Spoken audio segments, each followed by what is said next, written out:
Gamers try time and time again to get companies to understand what we do not like when it comes to their latest creations. If we do not like the monetization methods, if we don't like the story or the characters, if we just think all around it's a really mediocre experience, but they really never listen. And it seems that Sony is not learning their lesson when it's come to the massive backlash they've faced with live service titles like Concord, because now we're finding out that their new studio is working on a team-based action live service game that sounds just as cringy as Concord. I have a few different things to show off, but before I get into the topic, if you enjoy the content I create, check out the links in the description, join the community in my live streams, and consider supporting through Patreon or YouTube memberships. Now, obviously, this new game is years and years away, so we only have a few generic details about it, but it doesn't sound very good. I am, of course, extremely skeptical after Concord's gigantic failure not even that long ago, so hey, maybe by the time this comes out, my opinions will be changed, but when you're hearing it's going to be a comedy, and it's going to be lighthearted, and it's going to be a live service, it just ticks too many Concord boxes. So, undeterred by Concord, Sony is expanding its live service army. They just really don't know what the heck to do, because just a few weeks ago, we heard that they canceled multiple live service games, yet now they're barreling forward with those same exact plans, but a slightly different game. It's like they are really, truly under the belief that one day live service is going to be the biggest means of making money for them, right? That is going to be the most popular type of game within the industry, and it seems that they also are really focused on team-based games right now, which are popular, but on the flip side, whenever people hear live service, they're instantly waving the red flags, and sure, there have been some that have been successful, but a vast majority of them have been epic failures, like Concord. Of course, we have games like Suicide Squad, Kill the Justice League. It doesn't seem to be getting any better. It says, though, after the Concord drama that resulted in the game being shut down after a 2-week stint, many expected Sony to slow down its live service ambitions. It wasn't even just the fact that they put out the game and it only survived for 2 weeks. It's that they put over $500 million into it. They found Firewalk, they purchased Firewalk, they shifted some of the ranks at Firewalk, and had them, it seems, kind of restart at least the development partially, and then they put it out for a $40 price tag with minimal content, and then they shut it down. So we're talking about a lot leading up to that 2-week being alive period, I guess. It says, though, but even after 2 live service titles from Bluepoint and Bend Studios were canceled, that doesn't seem to be the case. Sony boss Herman Hulst took to the PlayStation blog to announce Team LFG, a new studio originating from within Bungie, which is working on multiplayer titles for Sony. So the new studio isn't just Bungie staff, with the team reportedly having developers, quote, who shipped titles like Destiny, Halo, League of Legends, Fortnite, Roblox, and Rec Room, as well as industry newcomers with fresh creative perspectives and skills.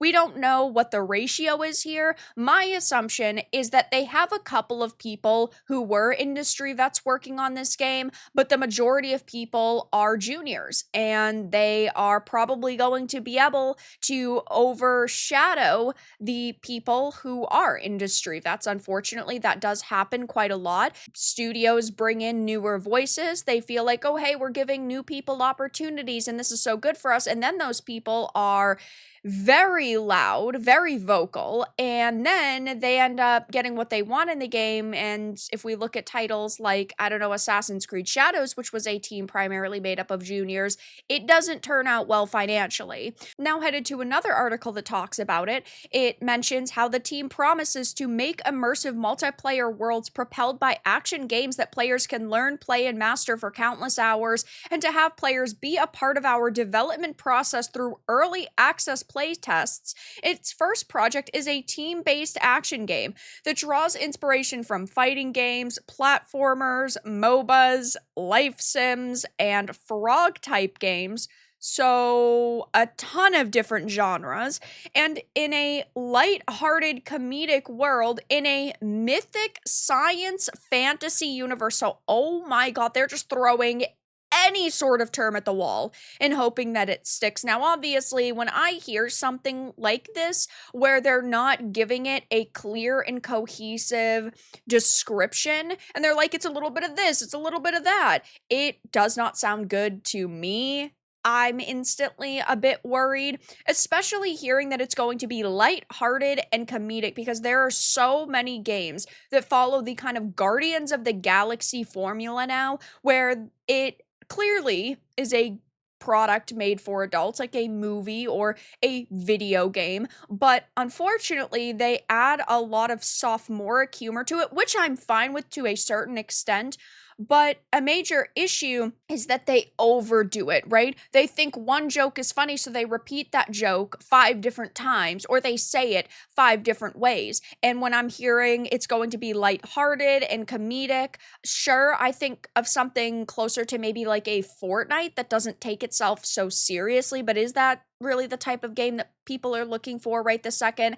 I'm not necessarily sure. It sure as hell doesn't sound like Sony is really understanding the backlash that they've been facing over live service games, though, that's for certain.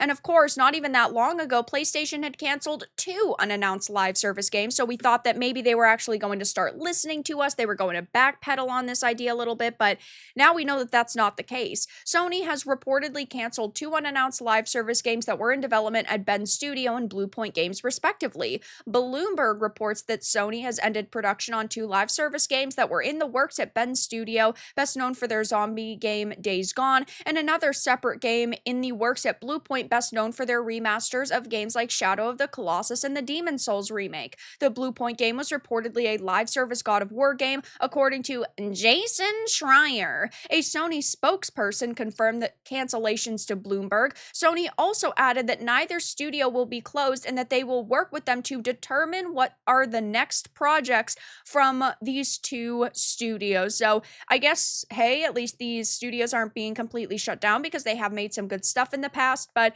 I don't think anybody was really asking for a live service God of War game. I don't really think anybody's been asking for live service in general. Sure, we have seen some successes, right, like Helldivers 2, but a lot of these games have been flops.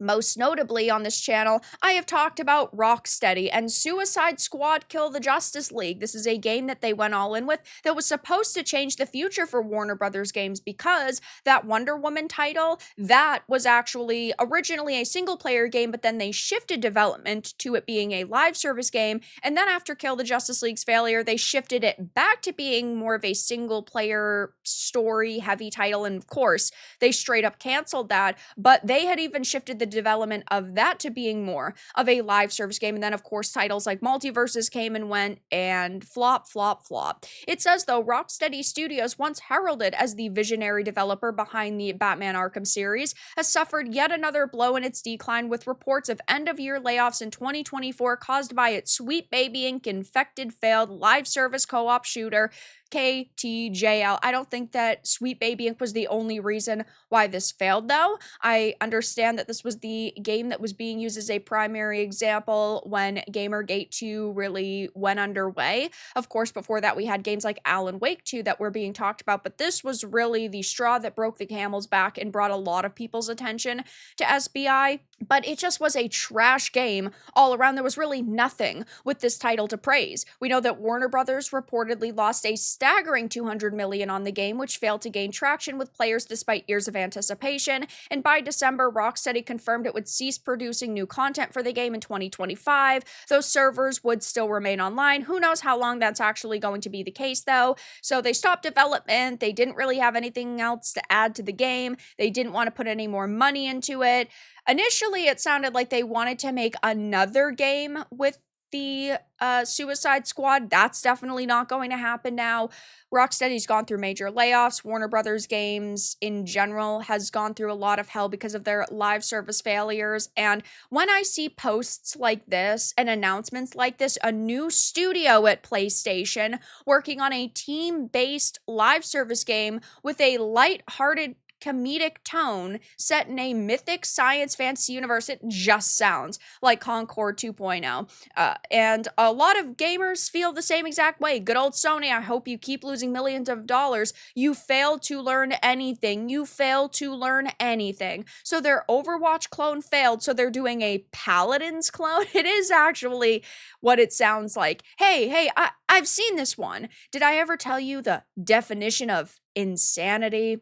Sony, make another Infamous and try really hard not to add a battle pass or make it live service. I think that would be impossible for modern day Sony. So I'll definitely be keeping my eye on this. It seems like it's a long ways away. We're probably not going to hear about it anytime soon, but Sony's next live service game, Fair Games, is supposed to release relatively soon, if that actually happens. So that's probably going to be the next live service SLOP that everybody's going to be talking about. Only time will tell, but for now, that's all that I really had to discuss in this video. Let everyone know your thoughts in the comments below. If you enjoyed this, give it a like, and if you didn't, give it a dislike. I appreciate your support either way, but I'll talk to you all again in the next video really soon.